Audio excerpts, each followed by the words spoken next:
Hello and welcome to National Hog Farmer at the Slat level. I'm Ann Hess. We invite you to join us in this new video series where we dig into the dynamics behind the daily operations of pork production. From breeding to grow finish, we'll take a slat level view with boots on the ground industry experts on the opportunities to improve performance, production, and profitability. Today, our topic is Gilt Development Practices, and on hand we have Jorge Cajamarca, Technical Services Senior Specialist with PIC.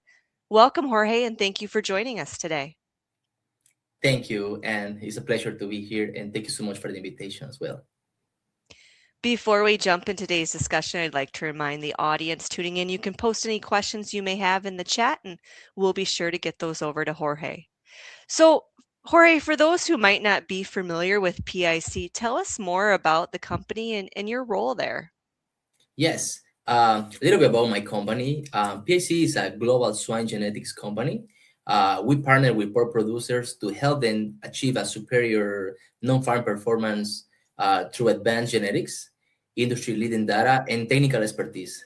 As you mentioned, currently I am a technical services senior specialist with PIC, and my areas of expertise are reproduction, phenotypic selection, and gilt development as well.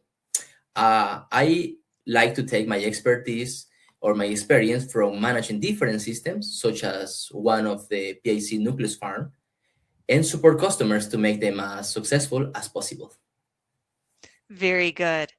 Well, retention drives productivity and profitability, and Gilt Development lays out the foundation for longevity. From your perspective, why is sow retention such an important focus area for producers?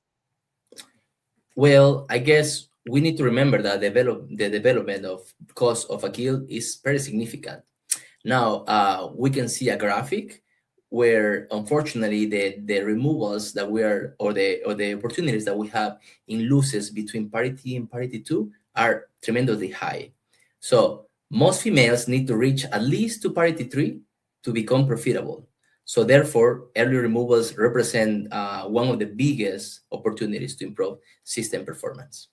And gilt development is foundational for long-term longevity as well. And heat, nose service, and breeding age are measurable predictors of long-term performance and retention. What does the data tell us about the relationship between heat, nose service, age at breeding, and retention through parity 3? Good. Like I mentioned, gilt development is the key to retention, right? This graphic that you are seeing there currently, it's a research that PIC did in a partnership with Jennifer Patterson, where we have a study on 28,000 gilts. That was the number of the samples.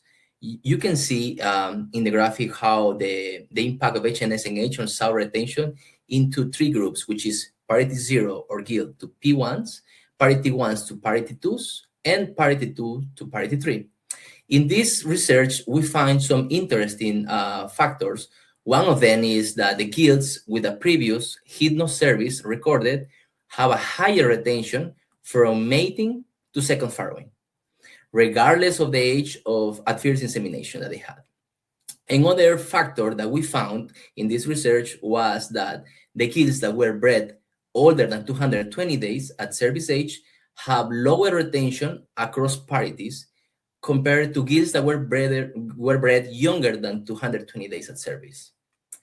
And also another factor that we found was that HNS or heat nose service improves not only retention, but we have also found some positive trends impacting on total born and also on farrowing rate. Now, longevity improves obviously when producers intentionally manage the gilt fertility quadrant. What development targets should producers focus on to support long-term retention? We as a PIC promote something that we call the fertility quadrant, the gilt fertility quadrant. What is this? If you're not familiar with this, basically, we need first to make sure that the gilt is reaching to the first estrus by 195 days. Then we need to ensure that we're breeding a gilt before the 220 days. This is the correlation with the research that we just show and we just talk about. We also need to make sure that we are hitting the weight range at breeding, which is from 300 to 350 pounds. And then when we're breeding gilts, we need to ensure that they have at least one previous hypno services. That is, again, correlated with the data that we just showed. So producers should focus on having these four factors that I just mentioned achieved from every guild if possible in order to have a successful guild that helps and support the long-term retention that's what we're looking for, right? From your extensive experience, what on-farm management practice have had the biggest impact on building a productive and long-lasting PIC gilt?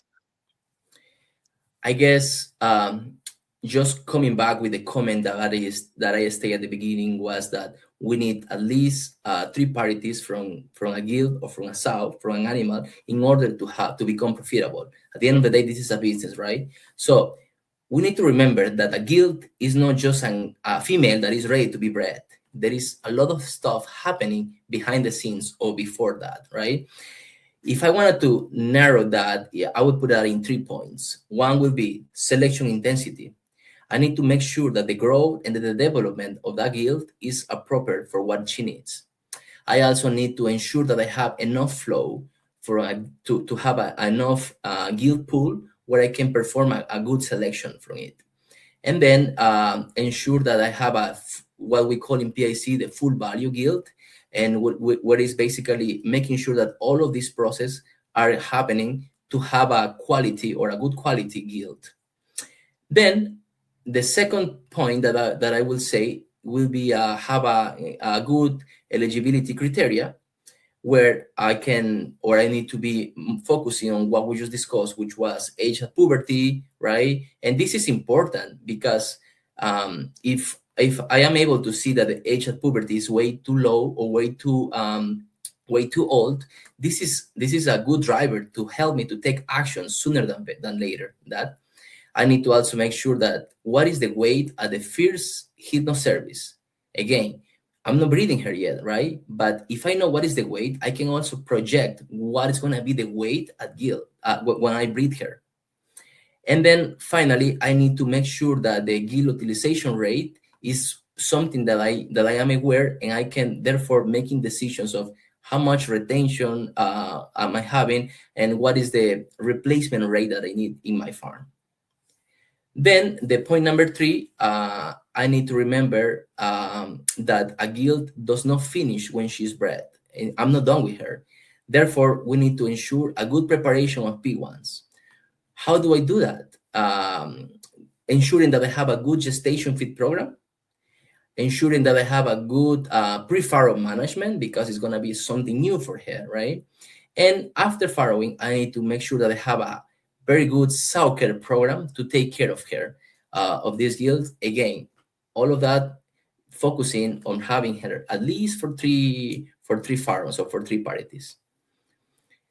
So now, another thing that we should be focusing, and we have a video about it, is about the early puberty induction. In order to have a good induction and have her reaching out the age of puberty as we want to, no older than 195 days, we need to have a very good board exposure. And we need to make sure that it's no later than 24 weeks. We need to have that as sooner as possible. We need to also have a very high quality exposure. As you can see in the video, the board is going around there, we're having a nose-to-nose contact. He's in the pen, and they are feeling attracted through his pheromones, and that's what we want, to have that interaction. We need to also make sure that we're using young boars and that have a high libido, okay? If we use an old boar and with a low libido, what's going to happen is that we're going to defeat the purpose. The board is not going to be making his job. The board is not going to get the process that we wanted to. And we also need to make sure that we are rotating those boards and not using the same board every day, 3 hours, 4 hours per day, right?